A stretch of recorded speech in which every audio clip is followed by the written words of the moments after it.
Ésaïe, chapitre 28.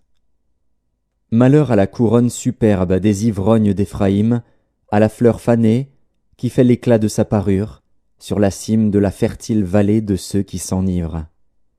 Voici venir, de la part du Seigneur, un homme fort et puissant, comme un orage de grêle, un ouragan destructeur, comme une tempête qui précipite des torrents d'eau.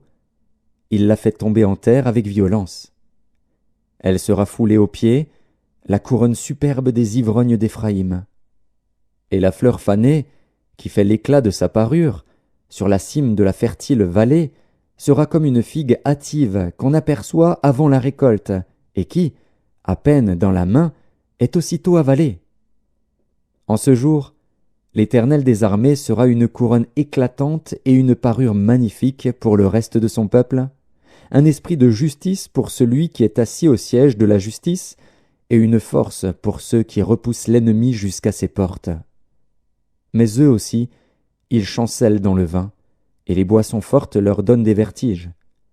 Sacrificateurs et prophètes chancellent dans les boissons fortes, ils sont absorbés par le vin, ils ont des vertiges à cause des boissons fortes.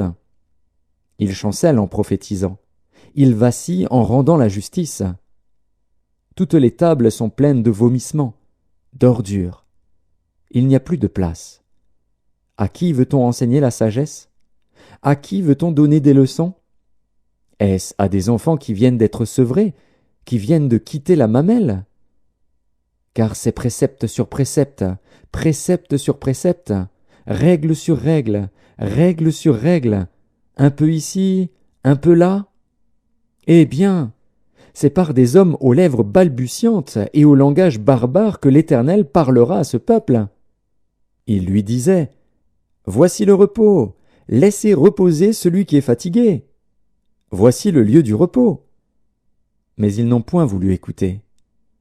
Et pour eux la parole de l'Éternel sera précepte sur précepte, précepte sur précepte, règle sur règle, règle sur règle, un peu ici, un peu là, afin qu'en marchant il tombe à la renverse et se brise, afin qu'il soit enlacé et pris.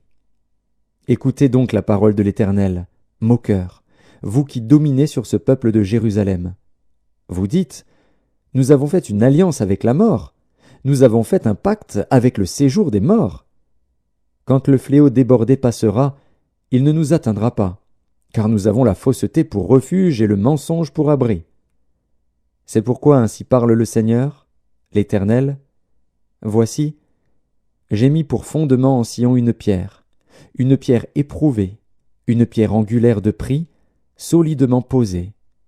Celui qui la prendra pour appui n'aura point hâte de fuir. Je ferai de la droiture une règle, et de la justice un niveau. Et la grêle emportera le refuge de la fausseté, et les eaux inonderont l'abri du mensonge. Votre alliance avec la mort sera détruite, votre pacte avec le séjour des morts ne subsistera pas. Quand le fléau débordé passera, vous serez par lui foulés aux pieds. Chaque fois qu'il passera, il vous saisira, car il passera tous les matins, le jour et la nuit, et son bruit seul donnera l'épouvante. Le lit sera trop court pour s'y étendre, et la couverture trop étroite pour s'en envelopper.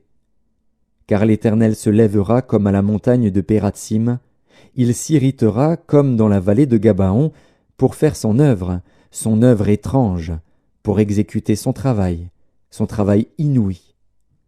Maintenant, ne vous livrez point à la moquerie, de peur que vos liens ne soient resserrés.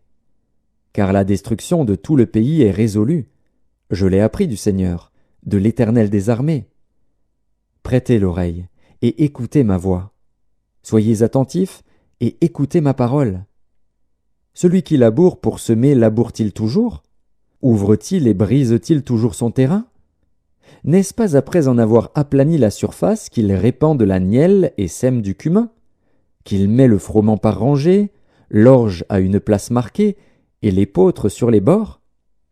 Son Dieu lui a enseigné la marche à suivre, il lui a donné ses instructions. On ne foule pas la nielle avec le traîneau, et la roue du chariot ne passe pas sur le cumin. Mais on bat la nielle avec le bâton, et le cumin avec la verge. On bat le blé, mais on ne le bat pas toujours.